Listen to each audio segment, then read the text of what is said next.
But at this stage, we've moved from how do we solve this to let's document it now. We've moved from the riddles into the execution. Hello, you're watching Proactive. I'm joined by KEFI Gold and Copper Executive Chairman Harry Adams. Harry, good to speak with you today. You've announced a new syndicate member for your Tulu Kapi projects in Ethiopia. That's BCM Group. And they're also the preferred mining contractor. Tell us more about them. Well, I suppose over the course of our journey in Ethiopia, because it's been some years, we've actually changed mining contractor a number of times over a 10-year period. There's ebb and flow in the industry.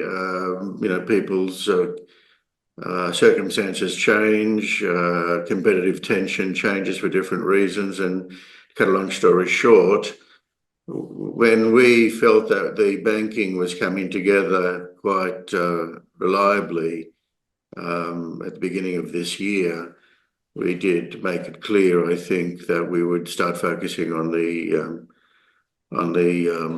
if you like, the finalisation of costs and terms for all our deals, the finalisation of particularly of the CapEx side of things, where there was any movement, to minimise any movement, and also to optimise the equity. That's been really our priority this year, to finesse costings and to optimise equity. And in doing so, we had the opportunity to consider an alternative proposition on the mining side. The predecessor was a very good organisation, is a very good organisation, and BCM is likewise. BCM, specifically, to answer your question, in terms of their background, they are originally a West Australian company, moved to West Africa. They were sort of one of the spearhead organisations of the move from Western Australia mining industry generally to West Africa, probably 30 years ago. That was really quite the spur that triggered West African development in many respects in the mining sector. Quite a number of West Australian companies are very strong over there, and BCM was part of as I say, the spearhead to make that happen. And now they're very keen on Ethiopia and one or two other jurisdictions they're moving into. They're also very keen to have an equity stake and to, be like owners and be partners, and that suits us as well. So yeah, I think happy all around. All the best to the predecessor, and we've ended up in a position which I think is better for the company and suits our agendas at the moment of both optimising our costs and terms, as well as optimising our equity mix. So they're contributing $23 million of pre-production costs, and that means your project development budget is not covered, Harry. Yes, it's basically we're done. I mean, we have to wait until Lycopodium and other final, the resettlement, community resettlement costings are certified and everything. There may be a bit of movement there. It may even be a bit of positive movement. I don't know, but it's not completed yet across all fronts on all costings. But subject to that, we're sort of done. We're there or thereabouts, if I can put it that way. And I think I mentioned earlier that at the beginning of this year, we felt like we were there or thereabouts on the banking, and we're now into the fine details of the formalities and the documentation. And I think I can say the same thing now about the equity. We're there or thereabouts on the equity, and we'll now move into the details and the fine details of the documentation on that front. So it's all coming together, yes.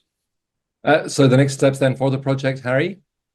The loose ends are now procedural in the sense that we know who the syndicate members are, we know what the debt component is, we know the core of the equity mix, and we just need to complete the certification of costs and the preparations in the field, and everything else that's required to close the deals, so to speak. But in essence, we're done, but we've got a couple of months of formalities to work through. It's a, if we were paying for everything ourselves, we could run at our own pace, but we're the first banked project in a country that has provided certain challenges to us, and it's quite complex and detailed in the documentation.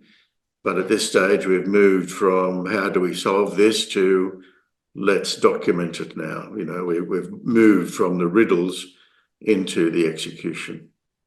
And Harry, you also say, following BCM's inclusion, you're no longer motivated to dispose of your interests in Saudi Arabia. Is this something you're still considering, though? Yes, without the pressure, if you like, of Tulu Kapi influencing us in any way on that decision. I think whilst we're very proud of what we've achieved in Saudi Arabia, and we have an excellent relationship there, and I think both partners would be sad to part company, if I can put it that way. But having said that, I think our partner well understands that we have built an organisation there, we have made discoveries, and now we have serious responsibilities in Ethiopia where we're the majority owner, and we have moral, commercial and legal commitments to honour. And therefore, unfortunately, Saudi Arabia would have had to rank second in the priority for capital. But that's no longer necessarily a pressure point on us anymore. And we can just focus on optimizing our position in Saudi. And, it's picking up the pace tremendously over there in the sense that we've got more and more ground. We've formed a major joint venture with a major West Australian group, Hancock, recently. So, it is, how would I put it, progressing very rapidly.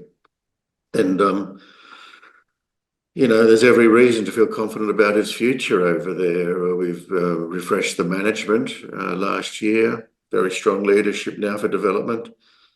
We're very happy chappies there. But we are in discussion with a number of third parties, and we'll make the decision that's in best interest of the shareholders. Harry, I hope you'll continue to keep us updated on any progress. Thank you very much for speaking with us today. Thank you very much. I appreciate the opportunity to explain everything. You're very welcome. Harry Adams, the Executive Chairman of KEFI Gold and Copper.